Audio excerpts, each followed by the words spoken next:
Olá, pessoal. Vamos aí para a nossa primeira aula de química virtual, visto que essa pandemia está fazendo com que nós agora tenhamos um estudo mais individualizado e à distância, né? Mas isso não vai diminuir a qualidade das nossas aulas. Espero que vocês estejam com uma rotina de estudos eficaz.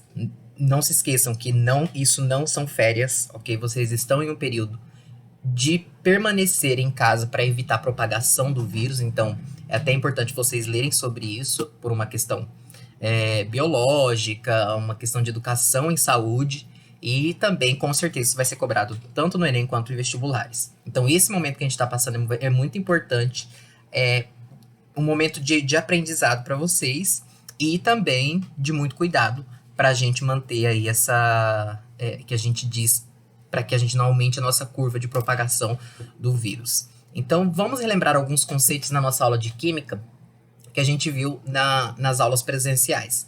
Então, essa semana e na outra, a gente vai fazer uma revisão de todo o conteúdo da apostila com alguns pontos mais importantes, ok? Até para contar presença, né? Para vocês fazerem as atividades de revisão.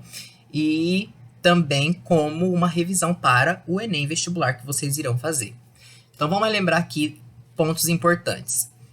Um átomo neutro, mais uma vez. Lembramos que nós temos o átomo, constituído de um núcleo positivo e de elétrons que estão ao seu redor, girando, certo? Com carga negativa.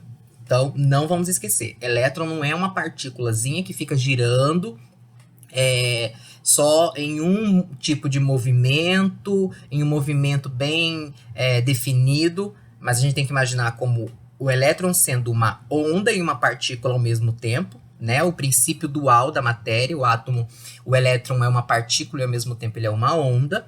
E também nós temos que entender que agora o foco está nos elétrons. Então, nós podemos tirar elétrons, nós podemos colocar elétrons nesse átomo.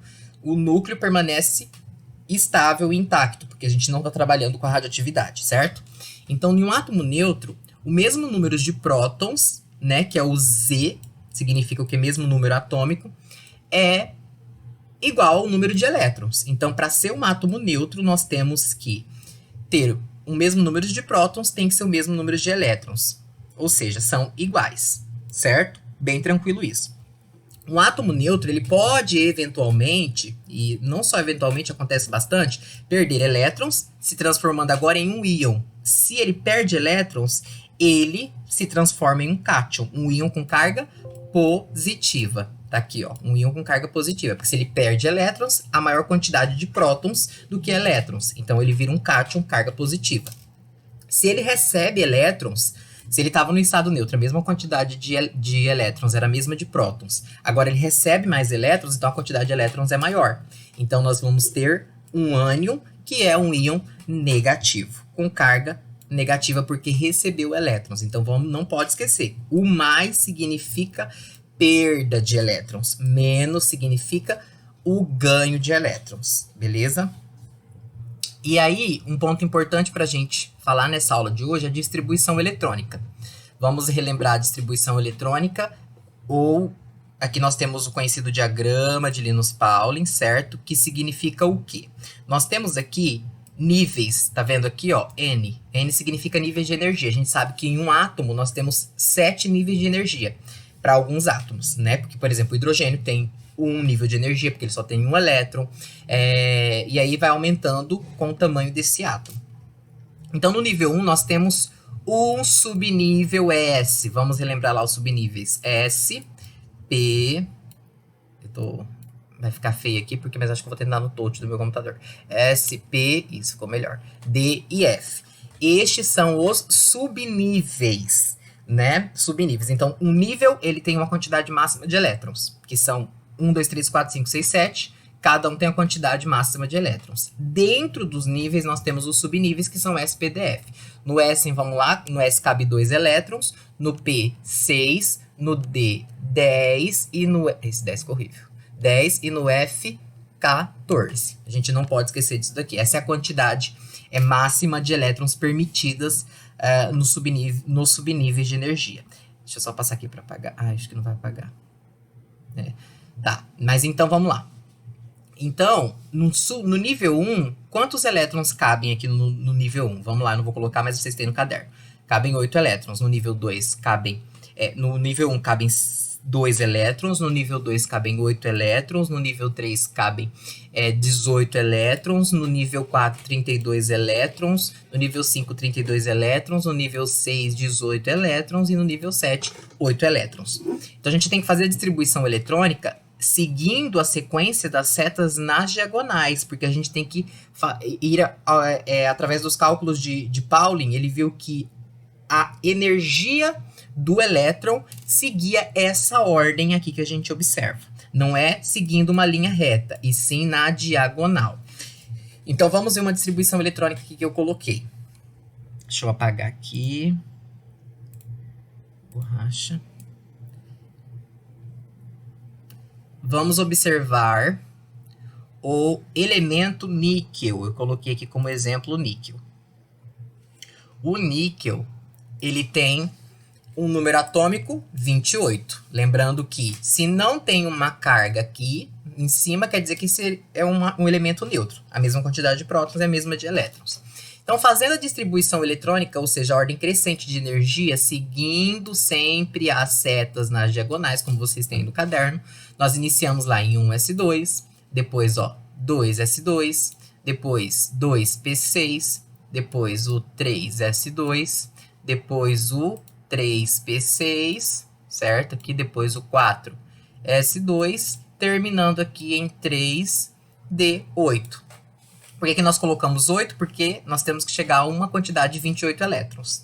Então, lembrando mais uma vez, o último nível sempre, o último nível com subnível vai ser o subnível de maior energia, o último da distribuição. Se eu perguntasse, e qual é a camada de valência? É a última camada. Se a gente observa aqui, essa é a distribuição correta. Só que a última camada é 4. 4 é o maior número. Então, a camada de valência é 4. E se eu perguntasse quantos elétrons de valência nós temos? O que são elétrons de valência? Os elétrons que estão na última camada. Então, na última camada, se a última camada é 4, a quantidade de elétrons que nós teremos aqui serão 2. 2 elétrons de valência, ok? Então, aqui, nessa outra, a gente tem a ordem de camadas eletrônicas. Lembram lá da distribuição eletrônica por camadas? Então, nós temos camada K, camada L, camada M e camada M. Camada 1, que é a K, nós temos 2 elétrons. Na camada L, que é a 2, nós temos 6, 7, 8 elétrons. Na camada M, nós temos... Na camada M, que é o nível 3, né? Camada ou nível 3, nós temos 8, 9, 10, 11, 12, 13, 14, 15, 16 elétrons. E na camada 4, que é a camada N ou nível N, nós temos 2 elétrons, ou seja, os 2 elétrons que estão na última camada. É muito importante a gente entender o conceito de elétron de valência, porque estes elétrons aqui que realizarão ligações químicas, ou eles vão sair, ou eles vão receber mais elétrons, esse átomo. Se a gente observar que o níquel, ele é um metal, e uma característica importante dos metais é que eles têm poucos elétrons na camada de valência. Geralmente tem 2, 3 e no máximo 4 elétrons na sua última camada. Tá vendo aqui? 2 elétrons. São poucos elétrons. Então, sempre o metal ele tem a tendência de perder elétrons. Vamos prestar bem atenção nesse conceito. A capacidade de perder elétrons, nós temos, é conhecido na química como eletropositividade. Então, se eu tenho facilidade em perder elétrons, quer dizer que eu tenho pouco elétrons na camada de valência. Tá vendo aí? Só 2. Então, isso chama eletropositividade. Os elétrons, os metais, são eletropositivos. Eles têm a tendência de perder elétrons.